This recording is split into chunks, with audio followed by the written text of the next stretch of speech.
आपको अपनी जिंदगी में जब कभी भी छोटी से छोटी या बड़ी से बड़ी कोई भी परेशानी आ जाए तो भगवत गीता के ये 30 उपदेश उस वक्त पे आपको बहुत काम आएंगे। ये पवित्र विचार आपके लिए समझना और उसे अपने जीवन में अनुकरण करना बहुत ही आवश्यक है। और ये 30 उपदेश 30वें से शुरू होकर पहले उपदेश पे समाप्त होगी। इसलिए वीडियो को आखिर तक पूरा ध्यान से सुने ताकि आपके भी जीवन में कल्याण हो सके। गीता का 30वां उपदेश है अश्वमेव भुक्तव्यम कृतम कर्म शुभाशुभम। इसका मतलब है कि आपने कोई भी कर्म किया हो उसका फल आपको जरूर भोगना पड़ेगा। अगर आपने अच्छे कर्म किए हैं तो वो जाने अनजाने में किसी मुश्किल वक्त पे आपको वो अच्छे कर्म उस मुश्किल वक्त से बचा ही लेंगे। अगर आपने गलत कर्म किए हैं, पाप किया है, तो उसकी सजा भी आपको जरूर मिलेगी। तो इंसान कितना ही छुप कर कर्म करे, चाहे वो कितना ही चालाकी से कर्म करे, लेकिन कहते हैं ना, उस परमात्मा के ईश्वर के चारों तरफ कैमरे लगे हुए हैं। हमारे एक एक कर्म पर वो प्रकृति, वो परमात्मा अपनी दृष्टि बनाए रखते हैं। हमारे एक एक कदम का हिसाब होता है। इसे हम एक कहानी से समझाते हैं। एक गांव में 2 मित्र रहते थे। उन दोनों ने विचार किया, इस गांव में हम धन नहीं कमा पा रहे हैं। वो दोनों धन कमाने के लिए शहर चले गए। कुछ वर्ष वहां रहकर उन्होंने काफी धन कमाया। फिर सोचा कि अब हम अपने घर वापस चलते हैं और हमने अच्छा खासा धन कमा लिया है। उस समय पे यातायात की इतनी सुविधाएं नहीं होती थी। वो अपने बैलों पर ही यात्रा कर रहे थे। चलते चलते मार्ग में रात हो गए तो उन्होंने विचार किया कि आज रात हम यहीं विश्राम करते हैं। एक मित्र ने कहा कि मैं यहां पर रहकर धन की रक्षा करता हूं, तुम बाजार जाकर भोजन की व्यवस्था कर लो। जब वो मित्र बाजार गया तो उसके मन में पाप आ गया। उसने सोचा कि इतना पैसा हमने कमा लिया है, अगर मैं इसको यही जंगल में मार दूं तो सारा पैसा मेरा हो जाएगा, नहीं तो मुझे इसका आधा धन इसको देना पड़ेगा। मन में ये खोट आने पर उसने अपने मित्र के खाने में जहर मिला दिया और जब वो खाना लेकर के अपने मित्र के पास गया, उसका मित्र वो जहर वाला खाना खाकर वहीं पर उसकी मृत्यु हो गई। वो व्यक्ति सारा धन लेकर के अपने घर वापस आ गया। फिर उसके घर में पुत्र ने जन्म लिया। जब उसका बेटा पैदा हुआ तो वो बहुत ही बीमार रहता था। उसने अपने जीवन में जो कुछ भी धन कमाया था उसका वो सारा धन अपने बेटे के इलाज में ही खत्म हो गया। बेटा बड़ा होता गया और इसका धन नष्ट होता गया। जब उसका बेटा थोड़ा और बड़ा हो गया तो उसके पिता ने पूछा कि बेटा, तू इतना बीमार क्यों रहता है? तू ठीक क्यों नहीं होता? मैंने अपनी जिंदगी का सब कुछ तुझ पर लगा दिया है, फिर भी तेरी तबीयत ठीक नहीं रहती। तो उसके बेटे ने बोला, कौन सा बेटा और कौन सा पिता? मैं तो तेरा वही मित्र हूं जिसको तूने जंगल में जहर देकर मार दिया था। मैंने अपना वही हिसाब पूरा करने के लिए तेरे पुत्र के रूप में तेरे ही घर में आया हूं। अब मेरा तेरा हिसाब बराबर। अब मेरा जीवन यहीं समाप्त होता है। तो गीता का उपदेश हमें यही सिखाता है। कोई अपने आप को कितना भी चालबाज समझता हो, होशियार समझता हो, लेकिन अगर उसने गलत कर्म किया है, चाहे आज नहीं तो कल उसे उसका फल भोगना ही पड़ता है। कोई भी व्यक्ति अपने किए हुए कर्म से बिना उसको भोगे कभी छूट नहीं सकता। गीता का 29वां उपदेश है कि आपके सारे दुखों का कारण किसी को अपना मानना है। आप कभी गौर करना, आपकी जिंदगी के सारे दुख, सारी तकलीफें, सारी चिंताएं वहीं से आते हैं जहां आपका अपमान होता है कि ये मेरा है, ये मेरा अपना है। यहीं से आपकी जिंदगी में दुख का आना शुरू हो जाता है। इसे एक छोटी सी कहानी से समझते हैं। एक व्यक्ति के पास एक बहुत बड़ा महल था। उसने जिंदगी भर की सारी संपत्ति लगाकर उस महल को बनाया था। आसपास के शहरों के कई लोग उसके महल को देखने आते थे। कई बड़े बड़े सेठ उसके महल को खरीदने की कोशिश करते थे। इसलिए वो महल उसका अहंकार हो गया, उसके जीने की वजह था। उसका उस महल से बहुत लगाव था। एक दिन उसके महल में आग लग गई और वो कहीं बाजार गया हुआ था। जब वो घर लौट कर आया तो उसने देखा कि उसका महल तो आग में जल रहा है। अपने घर को आग में जलता हुआ देखकर उसे इतना दुख हुआ। उसने कहा, अगर ये महल नहीं रहेगा तो मैं भी जिंदा नहीं रहूंगा। अगर मेरा महल ही जलकर राख हो जाएगा तो मैं जी कर क्या करूंगा। वो भी उसी आग में छलांग लगाने की कोशिश करने लगा तो किसी दूसरे व्यक्ति ने उसे रोक लिया और कहा कि भाई, ये जो तुम्हारा महल है, इस महल को तुम्हारे कल बेटे ने किसी और को बेच आया है। जब उसे पता चला कि ये महल अब मेरा नहीं किसी और का हो चुका है तो उसकी सारी चिंता खत्म हो गई। जैसे और लोग उस जलते हुए महल को देखकर तमाशा देख रहे थे, वैसे ये भी खड़ा हो गया। इतने ही देर में उसका बेटा आया। वो अपने बेटे को देखकर बहुत खुश हुआ। उसे आशीर्वाद देने लगा कि तेरे जैसा बेटा तो बहुत भाग्य वाले माता पिता को मिलता है। तुमने तो मेरी जिंदगी बचा ही ली। आज इस घर में आग लग रही थी और तूने कल ही इसका सौदा कर दिया। वो अपने पिताजी से कहने लगा कि पिताजी, इस महल के सौदे के लिए बात तो करने गया था, पर सौदा कभी पक्का हुआ ही नहीं है। जब उसके पिता ने यह सुना कि अभी इस महल का सौदा हुआ ही नहीं है तो वो दोबारा से फूट फूट कर रोने लगा और अपनी छाती पीटने लगा। महल वही है, इंसान वही है, लेकिन जब महल मेरा है तब वो दुख भी देता है, खुशी भी देता है। लेकिन जब वो मेरा नहीं है, उससे मेरा कोई रिश्ता नहीं है, तो सारे दुख खत्म हो जाते हैं। ऐसे ही जिंदगी में जब किसी जगह, किसी इंसान को, किसी रिश्ते को, किसी काम को हम अपना मान लेते हैं, मेरा मान लेते हैं, वो वहीं से सारे दुखों की शुरुआत होती है, वहीं से हर तकलीफ की शुरुआत होती है। तो श्रीमद् भगवद गीता का ये 29वां उपदेश यही कहता है कि आप जैसे ही किसी को अपनी जिंदगी जीने की वजह मान लेते हो, इसके बिना तो मैं जी ही नहीं सकता, तो फिर वो चीज, वो इंसान, वो काम आपको बहुत दुख देता है। दोस्तों, इससे पहले कि हम 28वें उपदेश पर जाए, आपसे विनती है कि अगर आप इस वीडियो से कुछ भी सीख रहे हैं तो इस वीडियो को एक लाइक कर दीजिए और इस चैनल को सब्सक्राइब कर लीजिए। तो फिर चलिए आगे बढ़ते हैं। गीता का 28वां उपदेश है कि आज मैं जियो। हल्की चिंता करना छोड़ दो।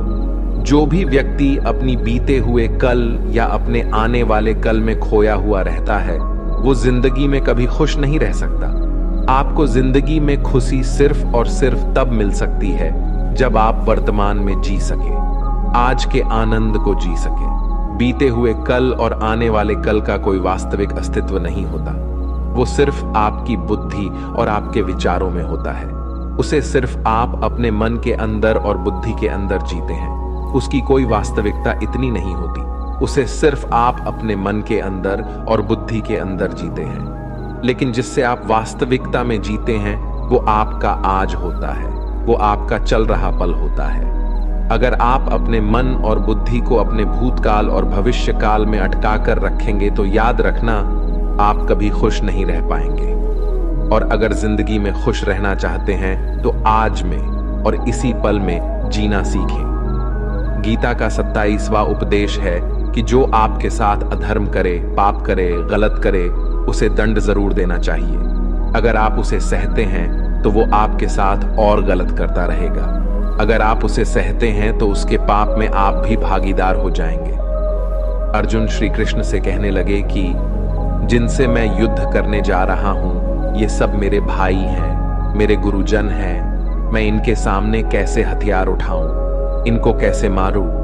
तो भगवान श्री कृष्ण ने अर्जुन से कहा कि जिन्हें तुम अपना मानते हो वो सभी अधर्मी हैं, वो पाप के पक्ष में खड़े हैं। और अगर तुम इनका वध नहीं करोगे, युद्ध नहीं करोगे, तो समाज में और भी पाप बढ़ जाएंगे। क्योंकि जब कोई ऐसे पापियों को नहीं रोकता है तो ये और भी ज्यादा पाप करते हैं। ऐसे ही जब आपके साथ कोई गलत करता है, आपको चोट पहुंचाता है, दुख पहुंचाता है, और वही आप चुपचाप रहते हो, तो उससे सामने वाले का मनोबल बढ़ जाता है। वो आपको कमजोर समझने लगता है और आपके साथ गलत करने का वो अपना हक समझने लगता है। लेकिन जब आप उसके गलत व्यवहार को, उसके अधर्म को रोक लेते हैं, उसका विरोध करते हैं, तब वो अपनी सीमा में रहना सीख जाता है। और यही कलयुग है। अगर इस जमाने में आपको खुश रहना है तो आपको अपनी रक्षा खुद ही करनी होगी। कोई आपके साथ गलत करे तो उसको कभी नहीं सहना रहना चाहिए, बल्कि उसका सामना करना चाहिए। गीता का 26वां उपदेश है कि किसी से भी हद से ज्यादा मोह कभी नहीं करना चाहिए।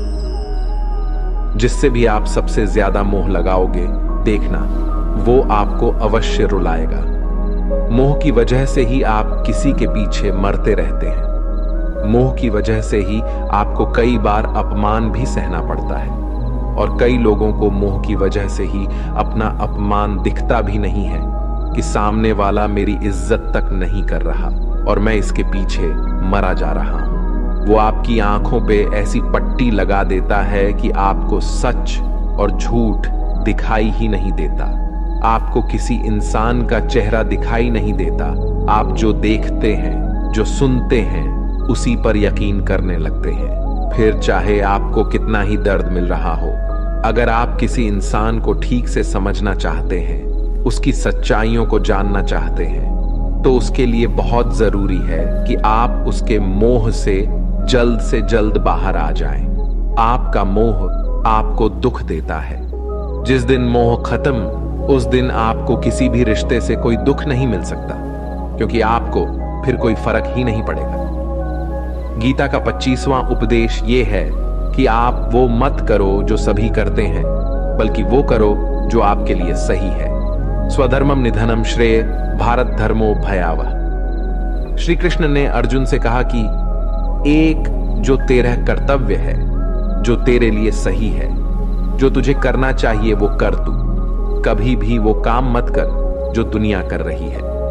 क्योंकि अर्जुन श्री कृष्ण से कहने लगा कि ऐसे भयंकर युद्ध में पढ़ने से अच्छा है कि मैं सन्यासी बन जाऊं। तो श्री कृष्ण ने अर्जुन से कहा कि सन्यासी बनना तेरा कर्म नहीं है, तेरा धर्म नहीं है, क्षत्रिय है तू।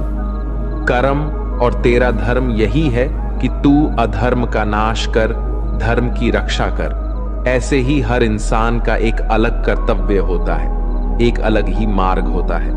तो कभी भी उस मार्ग पर मत जाना जहां सारी भीड़ जा रही हो। कभी भी वो काम मत करो जो दुनिया करती है, कि आजकल का ये ट्रेंड हो गया है, ये फैशन हो गया है, सब करते हैं इसलिए हम भी कर रहे हैं। सारी भीड़ यही काम कर रही है इसलिए हम भी कर रहे हैं। अगर आप वो करोगे जो भीड़ कर रही है, तो आप भी उसी भीड़ में कहीं खो जाओगे। लेकिन वही अगर आप वो करोगे जो आपके लिए सही है, जो आपकी प्रतिभा है, तो दुनिया की सारी भीड़ में भी आप सबसे अलग नजर आओगे। गीता का 24वां उपदेश है कि जिंदगी में धोखा अपने ही देते हैं, क्योंकि उनको आपकी कमजोरियों का पता होता है। बाहर वाला आपको धोखा नहीं दे सकता, क्योंकि उसको आपके बारे में पता ही नहीं है कि आपको चोट कहां पहुंचानी है। लेकिन जो आपका अपना है, आपका खास है, उसे बहुत गहराइयों से पता होता है कि इसकी कमजोरी क्या है। ऐसा क्या करें जिससे इसको दर्द पहुंचाया जा सके, जिससे इसको हम नीचा दिखा सकते हैं, इसको चोट पहुंचा सकते हैं। ये कलयुग है, इसमें बाहर वालों से नहीं, जो हमारे अपने हैं ना, उनसे ही सावधान रहना होता है। महाभारत का युद्ध दो अलग अलग राज्यों में नहीं हुआ था, बल्कि एक ही परिवार के भाइयों में हुआ था। सभी आपस में एक ही वंश के लोग थे। कितनी बार दुर्योधन ने जहर देकर भीम को मारना चाहा। न जाने कितनी बार दुर्योधन ने पांडवों को जान से मारने की कोशिश की। वो उसका कोई पराया नहीं था, बल्कि उसका भाई था। सारी लड़ाइयां घर के अंदर ही होती हैं। बाहर कौन लड़ेगा? हमसे घर में ही सारे झगड़े होते हैं। तो आपको चोट सिर्फ वही लोग पहुंचा सकते हैं जो आपके अपने हैं। आपको धोखा सिर्फ वही लोग दे सकते हैं जो आपके अपने हैं। गीता का 23वां उपदेश है, जो इंसान अपनी रक्षा खुद नहीं कर सकता, उसकी रक्षा भगवान भी नहीं कर सकते। श्री कृष्ण अर्जुन से कहते हैं कि तस्मात् सर्वेषु कालेषु माम नुस्मर युध्य च, यानी कि हे अर्जुन, तू हर काल में मेरा स्मरण करते रहना और युद्ध भी करते रहना। तो अर्जुन ने श्री कृष्ण से पूछा कि ये युद्ध तो कुछ ही दिनों में समाप्त हो जाएगा, लेकिन आप कह रहे हैं कि तू हमेशा मेरा स्मरण करते रहना और युद्ध करते रहना। हमेशा युद्ध करने का क्या मतलब है? तो श्री कृष्ण ने अर्जुन से कहा कि ये जिंदगी ही रणभूमि है। इस जीवन में सुख दुख आते ही रहेंगे और तुझे उनका डट के मुकाबला करना है। श्री कृष्ण ने ये नहीं कहा कि तू चुप करके बैठ जाना और मैं लड़ाई करूंगा। बहुत गहराई है गीता के ज्ञान में। हमारे जीवन की डोर भी संभाल के ईश्वर बैठे हुए हैं, लेकिन युद्ध हमें ही करना है। ईश्वर को याद करना है कि हे ईश्वर, मुझे शक्ति देना, मुझे समझ देना, मुझे बुद्धि देना, ताकि मैं अपनी जिंदगी की सारी लड़ाइयां जीत सकूं, मैं जिंदगी में सही मार्ग पर चल सकूं। लेकिन आपको अपनी लड़ाई खुद ही लड़नी पड़ती है।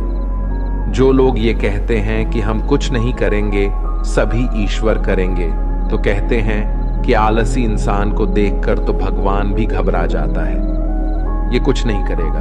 भगवान ने बुद्धि दी है, समझ दी है। ईश्वर आपको प्रेरणा देते हैं, शक्ति देते हैं, लेकिन आपको अपनी रक्षा स्वयं ही करनी पड़ेगी। गीता का 22वां उपदेश है कि कोई भी ऐसी गंदी आदत खुद को मत लगने देना जो आपकी जिंदगी को बर्बाद कर दे।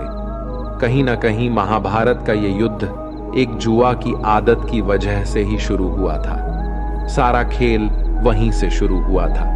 एक ऐसी जुआ की लत जहां युधिष्ठिर ने अपने भाइयों को दांव पर लगा दिया, अपनी पत्नी को दांव पर लगा दिया, ऐसा जितने का नशा की अपना सब कुछ गंवा दिया। ऐसे ही हम भी अपनी जिंदगी में जब कोई ऐसी गंदी आदत लगा देते हैं, चाहे वो कोई भी हो, चाहे वो नशे की हो, मोबाइल की हो, किसी इंसान की हो, कोई गलत काम करने की हो, कोई भी गलत आदत जो आपको बर्बाद कर सकती है, अगर आप उसको नहीं छोड़ेंगे तो आपका सब कुछ खत्म हो जाएगा। इससे पहले कि आपकी आदत आपको खत्म कर दे, आप अपनी गलत आदतों को खत्म कर दीजिए। गीता का 21वां उपदेश ये है कि आलसी इंसान कभी कुछ हासिल नहीं कर सकता। अधिकतर लोग सिर्फ योजनाएं ही बनाते रहते हैं कि मुझे बड़ा घर चाहिए, मुझे बड़ी गाड़ी चाहिए, मैं दुनिया घूमना चाहता हूं, मुझे ये चाहिए वो चाहिए। ये हर कोई सोच लेता है, लेकिन उस पे मेहनत करना, अपना कर्म करना वो नहीं करते। क्योंकि चाहना तो बहुत आसान है, लेकिन उसके लिए कर्म करते रहना वो बहुत मुश्किल है। हर कोई चाहता है कि मेरा शरीर फिट हो, लेकिन उसके लिए एक्सरसाइज करना वो आपको ही करना होगा। जो इंसान आलसी बन के बैठा रहता है तो उसे ना ही अच्छा शरीर मिलता है और ना ही अच्छा जीवन मिलता है। तो अगर जिंदगी में कुछ पाना चाहते हो तो आलस्य को अपनी जिंदगी से दूर कर देना। आलस्य के चलते ही आपको कुछ मिलने वाला तो नहीं, लेकिन जो आपके पास है ना, वो भी गवा दोगे। गीता का 20वां उपदेश ये है कि जिंदगी में अगर खुशी चाहते हो तो मन की गुलामी को त्याग कर दो। कई लोग कहते हैं कि हम करना तो बहुत कुछ चाहते हैं, लेकिन कुछ कर ही नहीं पाते। पता भी सब कुछ है कि क्या करने से हमारी जिंदगी बेहतर हो सकती है, क्या चीज है जो हमको नुकसान पहुंचा रही है, लेकिन फिर भी कुछ कर नहीं पाते। समझते सब कुछ है, लेकिन समझकर भी, चाहकर भी कुछ कर ही नहीं पाते। वो इसलिए होता है क्योंकि आप अपने मन के गुलाम बन चुके हो। लोग तो अपनी जीभ का भी स्वाद तक नहीं छोड़ पाते। फिर कहते हैं कि हम पतले नहीं हो पाते, फिट नहीं हो पाते, सक्सेस नहीं मिल रही है, क्योंकि जो आपको करना चाहिए आप वो करते ही नहीं हैं। आपका मन सब कुछ समझकर भी आपको वो करने ही नहीं देता। इसलिए जिंदगी में अगर आगे बढ़ना है तो अपने मन के अनुसार चलना छोड़ दो। जो आपके ये सही है वो ही आपको करना चाहिए। गीता का 19वां उपदेश ये है कि जो आपका है वो आपको मिल के ही रहेगा, और जो नहीं मिला है उसके लिए रोना छोड़ दो।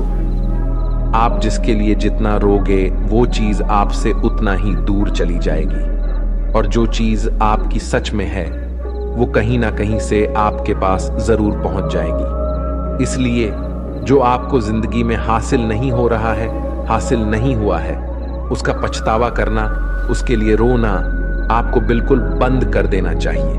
गीता का 18 उपदेश ये है, आप संसार में जितना प्रेम लगाओगे उतना ही जीवन में दुख और पीड़ा का अनुभव करोगे। गीता का 17वां उपदेश ये है कि जिस इंसान को बात बात पर क्रोध आता है, सुख और शांति उसके जीवन में कभी नहीं आ सकते। क्योंकि जो इंसान बहुत ज्यादा क्रोधी होता है, उसके सारे मित्र उसे छोड़कर चले जाते हैं। वो अपने मन में भी दर्द में ही जीता रहता है, तकलीफों में जीता है। ज्यादा गुस्सा करके या ज्यादा क्रोध करके जो भी आपके पास है ना, वो आप उसे खो दोगे। और ऐसे इंसान को शांति कभी नहीं मिलने वाली है। इसलिए अपनी जिंदगी में शांति अगर चाहते हो तो बात बात पर गुस्सा करना छोड़ देना चाहिए। गीता का 16वां उपदेश है कि चाहे आप किसी की मदद करें या ना करें, लेकिन जानबूझकर कभी किसी का दिल नहीं दुखाना चाहिए।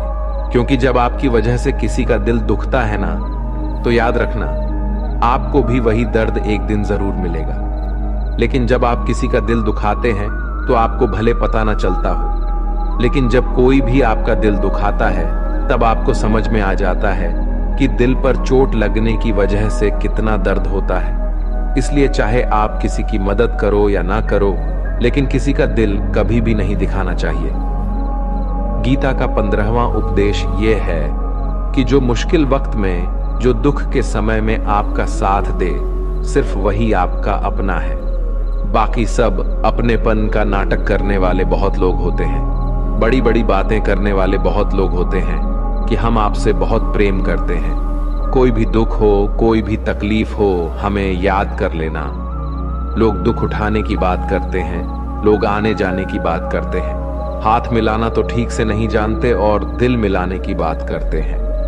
जब सच में आपकी जिंदगी में तकलीफ आएगी ना, तब आपको समझ में आ जाएगा कि आपका साथ देने के लिए कौन खड़ा है और कौन भाग गया। क्योंकि उस समय पे सारे लोग भाग जाते हैं। क्योंकि लोगों को पता होता है कि ये व्यक्ति हमारे पास आया तो हमसे मदद ही मांगेगा और वो हमें कुछ दे नहीं पाएगा। लोग आपसे सिर्फ तभी रिश्ता रखते हैं जब आप उन्हें कुछ दे सकते हैं और आपसे उन्हें कुछ फायदा हो सकता है। लेकिन जब लोगों को ये पता चल जाता है, ये समझ में आ जाता है कि उनको आपसे कोई फायदा नहीं होने वाला, बल्कि उनको तो आपकी मदद करनी पड़ेगी, तो वो आपको दूर से ही देखकर भाग जाते हैं। इसलिए जो आपके मुश्किल वक्त में आपके साथ खड़ा हो, सिर्फ वही आपका अपना होता है। बाकी इस दुनिया में सब पराये होते हैं। क्योंकि सिर्फ अपना अपना कह देने से कोई अपना नहीं हो जाता। गीता का 14वां उपदेश है कि जो भी होता है अच्छे के लिए होता है, और जो हो रहा है वो भी अच्छे के लिए ही हो रहा है, और जो आने वाले भविष्य में होगा वो भी अच्छे के लिए ही होगा। वैसे ये बहुत गहरी बात है। कुछ चीजें जिंदगी में ऐसी होती है जो हमें लगता है कि मेरे साथ ही ऐसा क्यों हुआ, मेरे साथ ही होना था ये सब।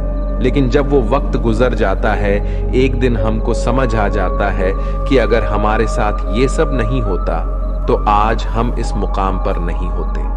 अगर मेरे साथ ये सब नहीं होता तो शायद हमारी जिंदगी और भी बर्बाद हो सकती थी। इसलिए अगर हमें ये समझ में आ जाए कि जिंदगी में जो कुछ भी हो रहा है वो सब अच्छे के लिए ही हो रहा है, तो जीवन में हमेशा खुश रहेंगे। गीता का 13वां उपदेश है कि हर काम को समझदारी से करना ही योग होता है। योगः कर्मसु कौशलम। कई लोग काम तो करते हैं लेकिन उन्हें हासिल कुछ नहीं होता। बहुत लोग कहते हैं कि हम तो मेहनत बहुत करते हैं, तब भी जिंदगी में सफलता हासिल नहीं हो रही है। लेकिन सच्चाई ये है कि बहुत कुछ करने से, बहुत मेहनत करने से आपको सफलता नहीं मिलेगी, लेकिन सही तरीके से, सही समझ के साथ काम करने से आपको जिंदगी में सफलता अवश्य मिलेगी। गीता का 12वां उपदेश है कि कभी भी किसी भी चीज की अति नहीं करनी चाहिए। कोई भी चीज हद से ज्यादा नहीं करना चाहिए। किसी से प्रेम भी हद से ज्यादा मत करना। किसी से नफरत भी हद से ज्यादा नहीं करना। हद से ज्यादा मीठा भी खराब हो जाता है। हद से ज्यादा कड़वा भी खराब हो जाता है। हद से ज्यादा आराम भी आपको बीमार कर सकता है। हद से ज्यादा खाना भी आपको बीमार कर देगा। हद से ज्यादा भूखा रहना भी आपको नुकसान ही पहुंचाएगा, और हद से ज्यादा जागना भी आपको बहुत ज्यादा नुकसान पहुंचाएगा। इसलिए जीवन को संतुलन के साथ जीना चाहिए। जैसे ही आप संतुलन को खो देते हैं, वैसे ही आपके जीवन में कोई ना कोई छोटी या बड़ी दुर्घटना हो जाती है। गीता का 11वां उपदेश है कि जिसे आप सबसे ज्यादा महत्व दोगे, वो आपको कभी महत्व नहीं देंगे। आपने कभी गौर किया है कि आपका अपमान कौन लोग करते हैं कि आप जिसे सबसे ज्यादा, हद से ज्यादा महत्व देते हैं। दूसरों की इज्जत करना अच्छी बात है, पर दूसरों की अगर बहुत ज्यादा इज्जत करेंगे, उनकी नजर में आपकी इज्जत खत्म हो जाती है। इसलिए किसी को भी कभी भी अपना सब कुछ नहीं बनाना चाहिए कि तुम ही मेरे सब कुछ हो। जैसे ही आप किसी को अपना सब कुछ बना लेते हैं, तो आप उसके लिए कुछ भी नहीं रह जाते। इसलिए लोगों को इज्जत उतना ही देना चाहिए जितना वो हजम कर सके। हद से ज्यादा इज्जत देना आपकी ही बेइज्जती करवा सकता है। गीता का 10वां उपदेश है जिसके साथ सत्य और ईश्वर की शक्ति है। चाहे सारी दुनिया उसके खिलाफ ही क्यों ना हो जाए, लेकिन अंत में जीत उसी की होती है। श्रीमद् भगवत गीता में कुल 700 श्लोक है और 18 अध्याय है। गीता का आखिरी श्लोक है, यत्र योगेश्वरः कृष्णो यत्र पार्थो धनुर्धरः तत्र शरीरः विजयोर भूति विधवाणी फिर मतिर्ममः। धृतराष्ट्र बार बार संजय से पूछता था कि बताओ, युद्ध में कौन जीत रहा है, कौन हार रहा है, क्योंकि उसे विश्वास था कि भीष्म पितामह मेरे पक्ष में है, गुरु द्रोणाचार्य मेरे पक्ष में है और यहां तक कि कर्ण भी मेरे पक्ष में है। तो भला हमें कौन हरा सकता है? लेकिन संजय ने धृतराष्ट्र को कहा कि जहां ईश्वर है वहीं बर सकते हैं और हमेशा वही जीत होती है। चाहे आपके पास कितनी भी शक्ति क्यों ना हो, लेकिन सत्य और ईश्वर जिसके लिए खड़े हो जाए, उसे दुनिया में कोई भी नहीं हरा सकता। गीता का 9वां उपदेश है कि किसी पर भी आंखें बंद करके भरोसा नहीं करना चाहिए। जैसे महाभारत की कथा में दुर्योधन ने कितनी बार षड्यंत्र करके पांडवों को मारने की कोशिश की, आग में जलाने की कोशिश की, पर वो धर्म पर चलने वाले लोग बार बार उसकी बातों में आ गए। ये बात और है कि ईश्वर उनकी रक्षा कर रहे थे, पर जिसे वो अपना भाई समझ रहे थे, जिससे वो अपना सगा समझ रहे थे, जिस पे वो भरोसा कर रहे थे, वही उनकी मृत्यु करवाना चाहता था। इसलिए भरोसा करते समय अपनी आंखें जरूर खुली रखनी चाहिए। गीता का 8वां उपदेश है कि जीवन में वैसे तो लड़ाई झगड़े से बचना चाहिए, लेकिन जब बात आपके चरित्र, सम्मान और अधिकार की हो, तो लड़ना भी चाहिए। अर्जुन भी महाभारत का युद्ध करना नहीं चाहते थे, क्योंकि सामने उसके अपने खड़े थे। लेकिन श्री कृष्ण ने उन्हें उपदेश दिया कि यहां पर बात लड़ाई की नहीं है, तेरे सम्मान की है, तेरे चरित्र की है, तेरे अधिकार की है। जो द्रौपदी के साथ कौरवों ने भरी सभा में अपमान किया, उसे नग्न करने की कोशिश की, इतना बड़ा अधर्म किया, वो तुम्हें कभी नहीं सहना चाहिए।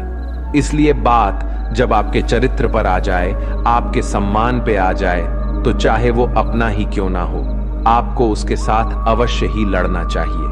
गीता का 7वां उपदेश है कि चाहे कितना भी बुरा वक्त आ जाए, लेकिन जो इंसान जिंदगी में कभी हिम्मत नहीं हारता, वो सब कुछ हासिल कर सकता है। जब पांडव लोग जुए में सब कुछ हार गए, उनको 12 साल के लिए वनवास मिला और 1 साल के लिए अज्ञातवास। वो भिक्षा मांग के अपनी जिंदगी को पालते थे, भयानक जानवरों के बीच जंगलों में भटकते रहते थे। लेकिन इतना मुश्किल वक्त झेलने के बाद भी आखिर में विजय उन्हीं की हुई, क्योंकि उन्होंने अपने अंदर कभी हिम्मत नहीं खोई। ऐसे ही आपकी जिंदगी में कितना ही मुश्किल वक्त क्यों ना आ जाए, लेकिन आपके अंदर अगर हिम्मत है तो जीत आपकी अवश्य होगी।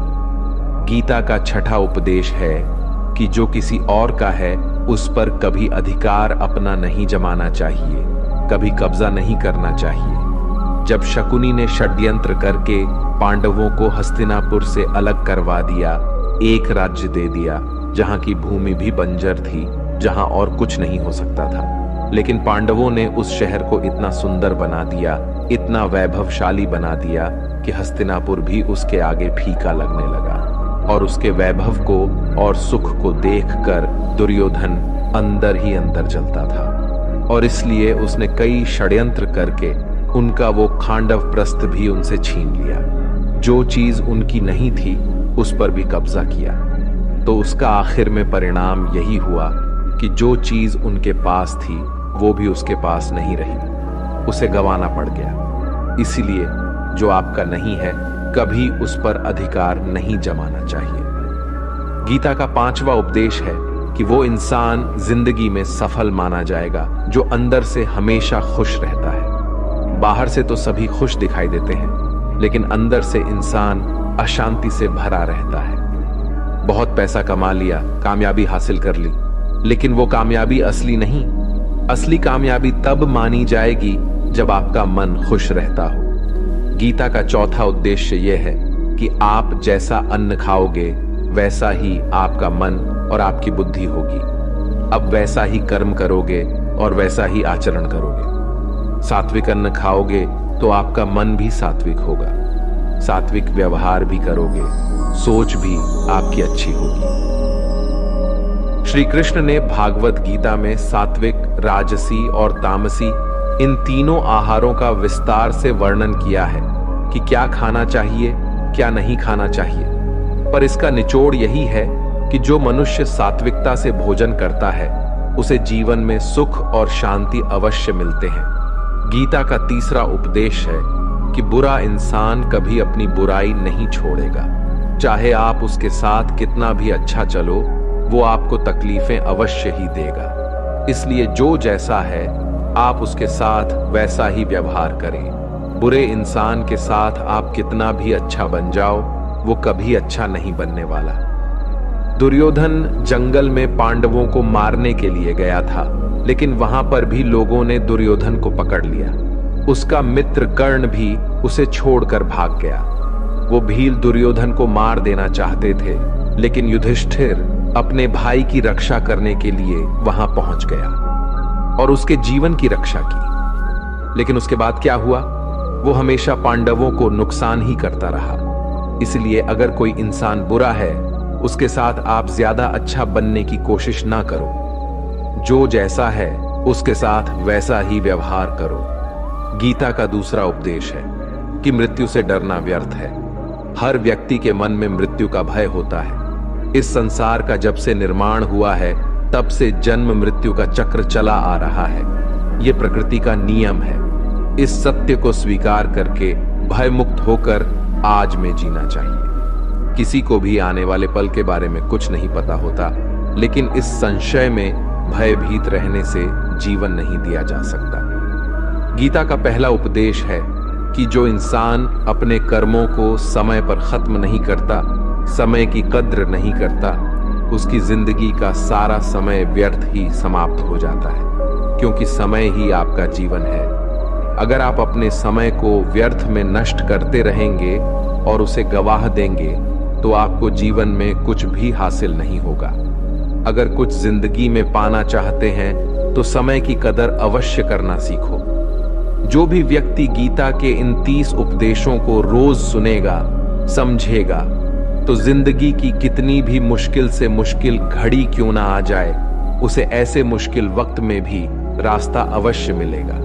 दोस्तों, अगर आपने इस वीडियो से कुछ भी सीखा हो तो इस वीडियो को एक लाइक कर दीजिए और कमेंट में जय श्री राधे कृष्णा अवश्य लिखिए। और इस चैनल पर नए हैं तो चैनल को सब्सक्राइब करके नोटिफिकेशन बेल आइकॉन को ऑल पर सेलेक्ट कर लीजिए। धन्यवाद। जय श्री कृष्णा।